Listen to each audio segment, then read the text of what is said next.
Bonjour à tous et merci de suivre ce 6h30. Des spécialistes de l'irrigation venus du Mali, du Niger et de la Gambie ont séjourné à Bouaké dans le cadre d'une formation initiée par la FAO en vue de les outiller sur le projet d'adaptation des systèmes d'irrigation à petite échelle au changement climatique en Afrique centrale et occidentale.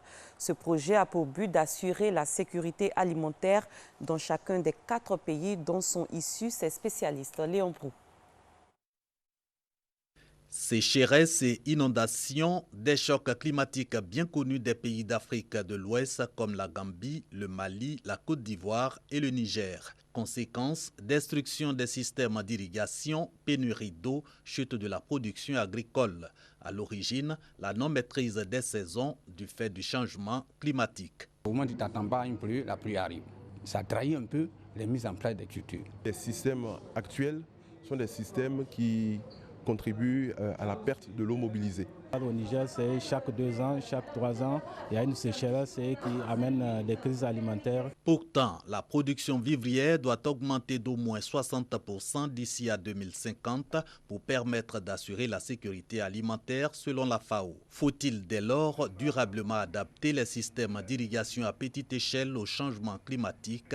Finalité du projet lancé à Bouaké pour la Côte d'Ivoire, le Mali, le Niger et la Gambie. Ces projets cherchent à améliorer la conception des infrastructures d'irrigation. Ça veut dire qu'au lieu d'avoir un système qui va être abîmé par l'inondation, on va prévoir des infrastructures de protection qui vont faire que ces infrastructures vont être plus résistantes au changement climatique. Aussi arrêter les outils et techniques pour disposer d'eau en toute saison dans les bas-fonds, mangroves et régions côtières pour la production vivrière.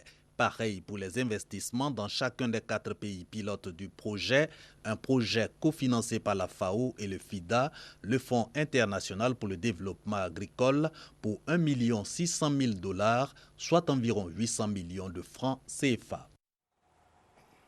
Abordons à présent une question de santé. Le gouvernement vient d'initier le projet de renforcement du système de santé et de réponse aux agents endémiques. Ce projet s'inscrit dans le cadre de la mise en œuvre du plan national de développement sanitaire et du démarrage de la couverture maladie universelle. Il vise l'amélioration des services de santé et met l'accent sur la santé maternelle, néonatale et infantile ainsi que les services de nutrition. Coût du projet, plus de 38 milliards de francs CFA. Léon Brou. Améliorer l'utilisation et la qualité des services de santé, finalité du projet de renforcement du système de santé et de réponse aux urgences épidémiques, PRSSE. Une approche qui met l'accent sur la santé maternelle, néonatale et infantile ainsi que les services de nutrition. Ce projet, dans le cadre du FBP, financement basé sur la performance qui consiste en une gestion contractuelle dans laquelle les établissements sanitaires reçoivent pour leur fonctionnement des ressources additionnelles en fonction de la qualité des actes de santé produits et facturés. Pour le gouvernement, le FBP va faciliter la mise en œuvre de la couverture maladie universelle. Le financement qui se faisait de façon mécanique se fera plutôt sur l'évaluation des indicateurs et sur la base de cette évaluation, on continuera à financer, à augmenter le financement ou à retirer. Déjà 4 districts sanitaires ont mis en œuvre le projet de renforcement du système de santé et de réponse aux urgences épidémiques depuis l'adoption en juillet 2016 du financement basé sur la performance par le gouvernement ivoirien. Cette deuxième phase, lancée ce mercredi 8 février à Yamoussoukro, concerne 10 autres districts sanitaires. Le PRSSE est financé par l'Association internationale de développement, en abrégé AID, du groupe de la Banque mondiale. Je voudrais réitérer l'engagement de la Banque mondiale à vous accompagner afin d'identifier les voies et moyens les mieux accélérer le progrès vers l'atteinte spécifique de PBF en Côte d'Ivoire. En Côte d'Ivoire, 7 millions de personnes, dont 60% de femmes, vont bénéficier du financement basé sur la performance à travers le PRSSE qui prend fin en 2020. Ce système est mis en œuvre dans 41 pays. La journée internationale des enfants soldats a été commémorée ce 12 février. Ils sont estimés à 250 000 les mineurs impliqués dans les conflits selon des chiffres de l'UNICEF datant de 2014. Le drame perdure, les enfants, garçons ou filles, continuent d'être enrôlés dans les armées gouvernementales ou les groupes armés répartis dans une vingtaine de pays dans le monde. Michel Digri. Moi seul, j'ai déjà tiré peut-être 5 lignes d'ici et j'ai appris le Arapidji. Beaucoup ont blessé. Dans le monde entier, des milliers de garçons et de filles sont recrutés dans des forces armées gouvernementales et des groupes rebelles pour servir de combattants, de cuisiniers, de porteurs ou encore de messagers. Ils se battent très bien, comme des grands, même dépasser les autres. On les appelle communément enfants soldats. Derrière ce thème générique se cache une dure réalité. Qu'ils soient témoins des conflits ou forcés d'y prendre part, ces enfants et adolescents sont avant tout des victimes. Réduits à la servilité, violentés, abusés sexuellement, exploités, blessés. Privés de leurs droits et de leur enfance, ils subissent les lourdes conséquences physiques et psychologiques de cet enrôlement quand ils ne sont pas tués. En 2014, les enfants soldats engagés dans les conflits sont estimés à 250 000 repartis dans une vingtaine de pays à travers le monde. 130 000 ont été identifiés en Afrique, dans les rangs 40% de filles. Depuis 1998, les actions de l'UNICEF ont permis de libérer et de réinsérer plus de 100 000 enfants soldats. Rendons-nous en pays baoulé où le métier de tisserand est devenu un moyen de sortir de la pauvreté. De nombreux jeunes gens s'adonnent à ce métier, surtout que le pagne baoulé est aujourd'hui un produit touristique. Seul problème, ces tisserands peinent à tirer profit de leur labeur vu qu'ils ne maîtrisent pas les circuits de commercialisation de leur production. Un fait qui dénote d'un manque d'organisation de ce secteur.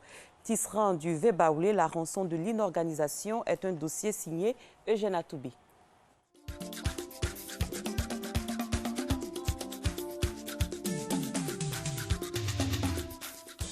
Le temps d'une escale, ces voyageurs en partance pour Boaké se laissent attirer par les pagnes baoulés exposés. La scène se déroule dans le village de Sakiaré, à une trentaine de kilomètres de Yamoussoukro. Les vendeurs en proposent de toutes les qualités, de tous les genres, dans divers motifs et à des prix variés. Pour s'offrir un pagne baoulé, il faut débourser entre 12 000 et 80 000 francs CFA, selon le modèle et la qualité choisie. À l'extérieur, moi j'ai déjà acheté les mêmes pagnes à 12 000 francs. Et je viens en Côte d'Ivoire, là où on fabrique, même je trouve encore à 12 500 francs. C'est cher. Ce travail, sincèrement dit, c'est un bon travail. Autant ça marche, bon, tu peux atteindre au moins 200 à 300 000 par jour, si ça marche. A priori, une activité lucrative. Mais les tisserands sont loin de tirer le meilleur profit de leur labeur et de leur génie. Signe visible, les hangars d'exposition faits à partir de matériaux précaires, à l'exemple de ceux que l'on voit dans les villages entre Yamoussoukro et Boaké. Il y a aussi que les tisserands opèrent encore dans l'informel. Nous cherchons à ce que nous soyons aidés sur tous les plans, c'est-à-dire les ateliers et même un pro, parce que lorsqu'il pleut, on ne peut plus travailler. Étant affilié à la Chambre des métiers, qui est l'interface entre l'État et nous voudrions bien avoir un financement peut-être demandé par la Chambre des métiers pour nous, parce que nous sommes des entrepreneurs. Autant l'on est séduit par le génie des tisserands, autant l'on est frappé par le caractère sommaire de leur matériel de travail, comme celui utilisé par Yao Mathurin au quartier Belleville à Boaké. Un métier à tisser à l'ancienne, une navette traditionnelle et seule trace de modernité, les rouleaux de fil produits manufacturés. Mais le milieu reste vautré dans l'informel et le manque d'un esprit coopératif. Conséquence, difficulté d'accès à l'approvisionnement en fil, matière première indispensable, et la non-maîtrise des circuits de commercialisation. Les tisserands de Bomizambo et Kondé Yaokro ont compris la nécessité de sortir de l'informel par une meilleure organisation. Aujourd'hui, les résultats sont prometteurs. Ces tisserands, il y en a qui ont des voitures. Ils les ont achetées avec le fruit des pagnes, ce qu'ils ont tissé. Il y en a qui ont construit. D'autres ont fait des études avec cet argent. Donc c'est une entreprise. Plus professionnel, les tisserands de Boaké, Gonfreville, installés par le Programme des Nations Unies pour le développement, PNUD. L'organisation qu'ils ont mise en place s'inscrit dans un projet de lutte contre la pauvreté. Grâce à une parfaite maîtrise du circuit de commercialisation des pagnes, ces jeunes organisés en coopérative tirent un réel bénéfice de leur activité. Nous travaillons avec nos propres moyens.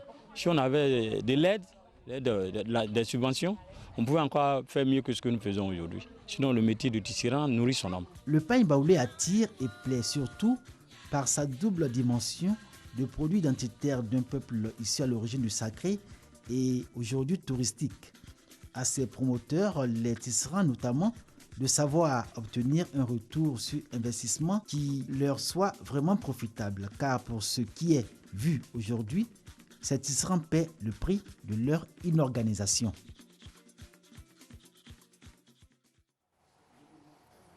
Un mot de culture, la localité de Grand Akoudzin, située à 80 km d'Abidjan dans la région de la Mé, a abrité la 2e édition du festival en hommage à Joël C.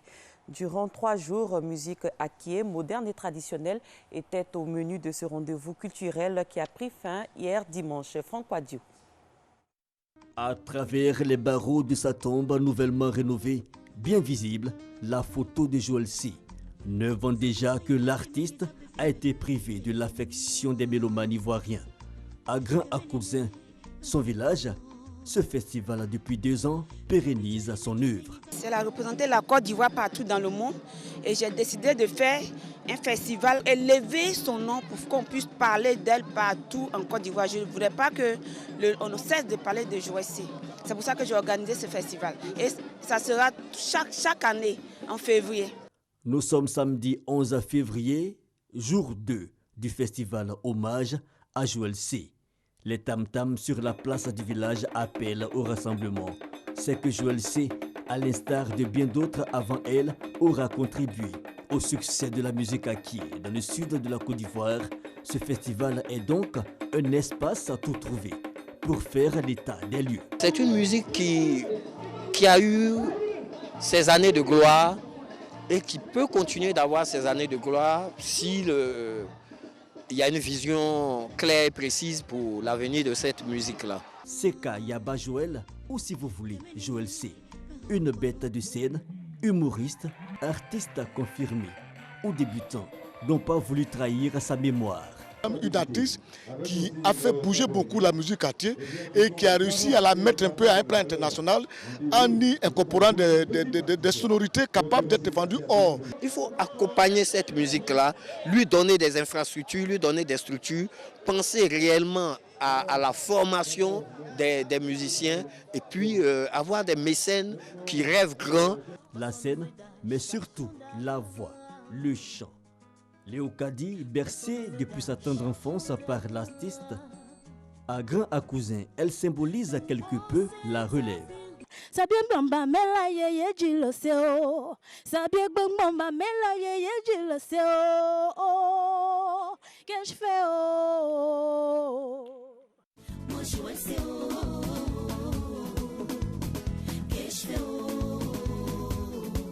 Qu'as-tu fait, Joël C, à la musique ivoirienne? Ton festival te gardera vivante à Grand Akoudzin, où tu reposes à jamais.